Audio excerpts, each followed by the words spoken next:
The Goldilocks rule: how to stay motivated in life and work. In 1955, Disneyland had just opened in Anaheim, California, when a 10-year-old boy walked in and asked for a job. Labor laws were loose back then, and the boy managed to land a position selling guidebooks for 50 cents apiece. Within a year, he had transitioned to Disney's magic shop, where he learned tricks from the older employees. He experimented with jokes and tried out simple routines on visitors. Soon he discovered that what he loved was not performing magic, but performing in general. He set his sights on becoming a comedian. Beginning in his teenage years, he started performing in little clubs around Los Angeles. The crowds were small and his act was short. He was rarely on stage for more than 5 minutes.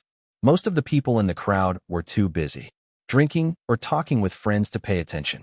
One night, he literally delivered his stand-up routine to an empty club.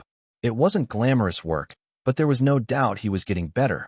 His first routines would only last 1 or 2 minutes. By high school, his material had expanded to include a 5-minute act and, a few years later, a 10-minute show.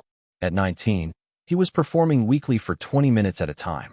He had to read 3 poems during the show just to make the routine long enough. But his skills continued to progress.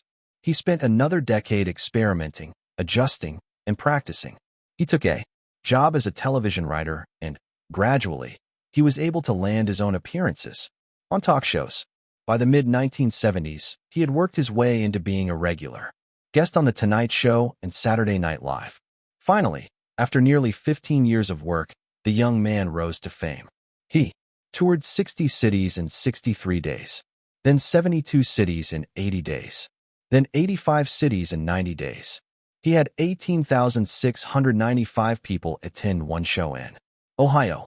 Another 45,000 tickets were sold for his 3-day show in New York.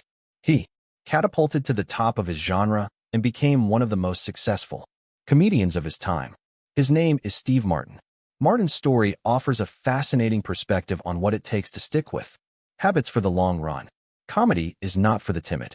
It is hard to imagine a situation that would strike fear into the hearts of more people than performing alone on stage and failing to get a single laugh. And yet Steve Martin faced this fear every week for 18 years. In his words, 10 years spent learning, 4 years spent refining, and 4 years as a wild success. Why is it that some people, like Martin, stick with their habits, whether practicing jokes or drawing cartoons or playing guitar, while most of us struggle to stay motivated? How do we design habits that pull us in rather than ones that fade away? Scientists have been studying this question for many years. While there is still much to learn, one of the most consistent findings is that the way to maintain motivation and achieve peak levels of desire is to work on tasks of just manageable difficulty.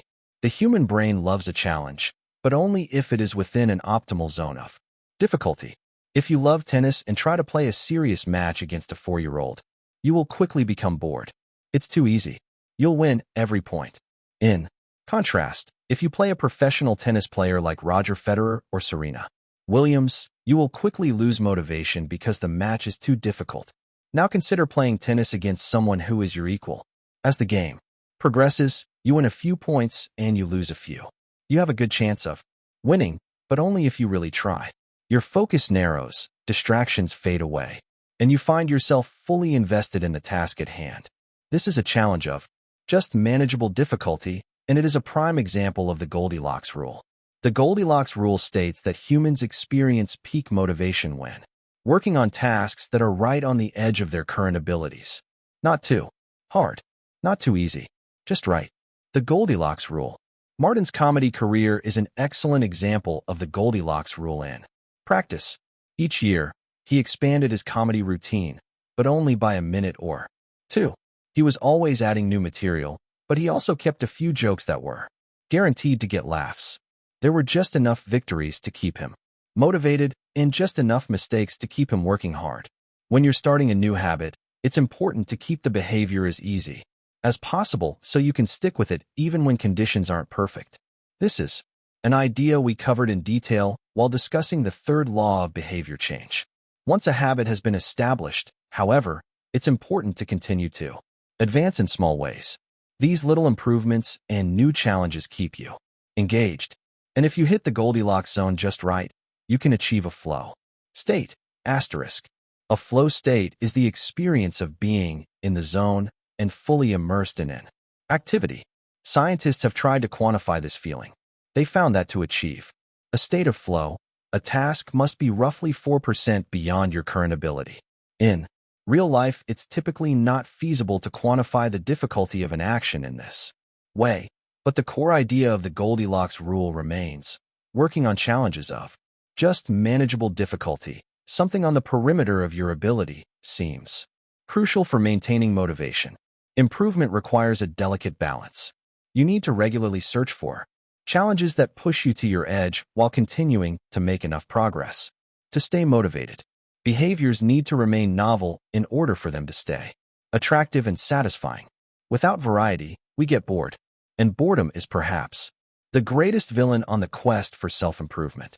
How to stay focused when you get bored working on your goals.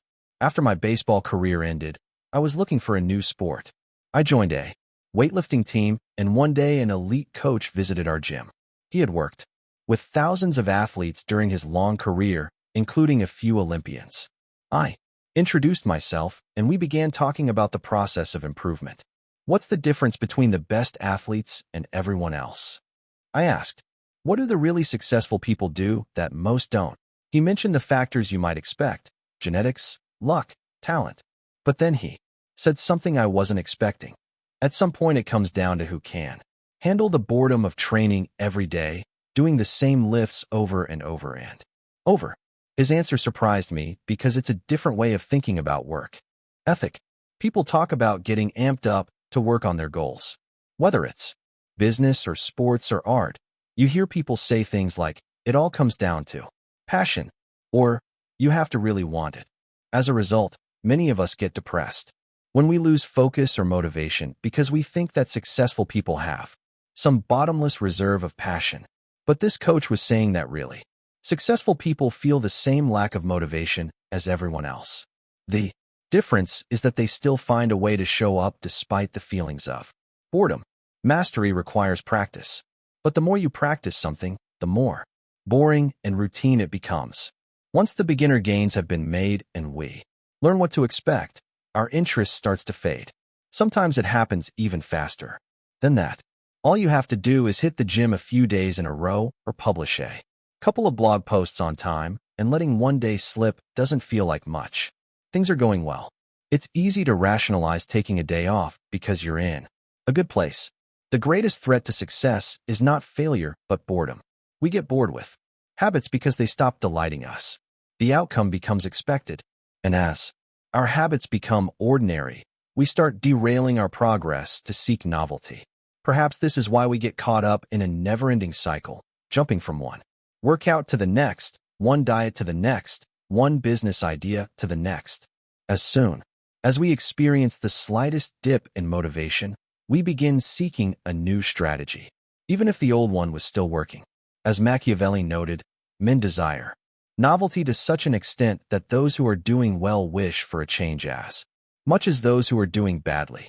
Perhaps this is why many of the most habit-forming products are those that provide continuous forms of novelty.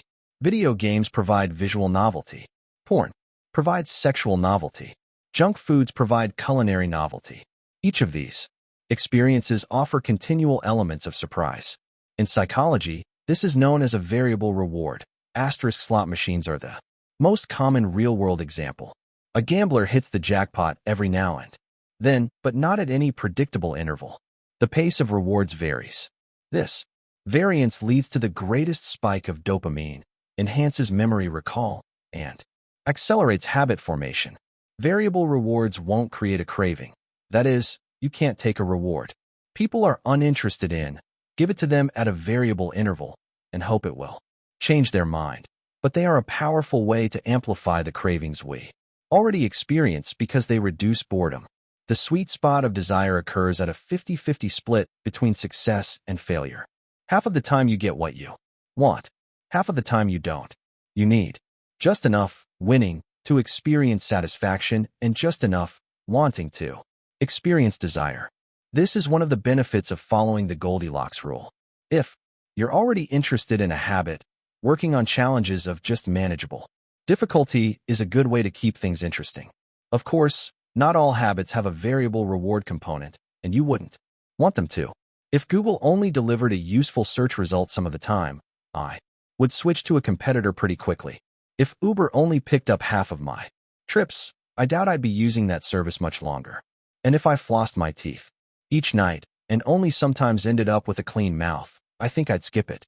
Variable rewards or not, no habit will stay interesting forever. At some point, everyone faces the same challenge on the journey of self-improvement. You have to fall in love with boredom. We all have goals that we would like to achieve and dreams that we would like to fulfill, but it doesn't matter what you are trying to become better at. If you only do the work when it's convenient or exciting, then you'll never be consistent enough to achieve remarkable results. I can guarantee that if you manage to start a habit and keep sticking to it, there will be days when you feel like quitting. When you start a business, there will be days when you don't feel like showing up. When you're at the gym, there will be sets that you don't feel like finishing. When it's time to write, there will be days that you don't feel like typing. But stepping up when it's annoying or painful or draining to do so, that's what makes the difference between a professional and an amateur. Professionals stick to the schedule. Amateurs let life get in the way. Professionals know what is important to them and work toward it with purpose. Amateurs get pulled off course by the urgencies of life. David Kane, an author and meditation teacher, encourages his students to avoid being fair-weather meditators. Similarly, you don't want to be a fair-weather athlete or a fair-weather writer or a fair-weather anything. When a habit is truly important to you, you have to be willing to stick to it in any mood. Professionals take action even when the mood isn't right. They might not enjoy it, but they find a way to put the reps in. There have been a lot of sets that I haven't felt like finishing, but I've never regretted doing the workout. There have been a lot of articles I haven't felt like writing, but I've never regretted publishing on schedule. There have been a lot of days I've felt like relaxing, but I've never regretted showing up and working on something that was important to me. The only way to become excellent is to be endlessly fascinated by doing the same thing over and over. You have to fall in love with boredom. Chapter summary. The Goldilocks rule states that humans experience peak motivation when working on tasks that are right on the edge of their current abilities. The greatest threat to success is not failure, but boredom.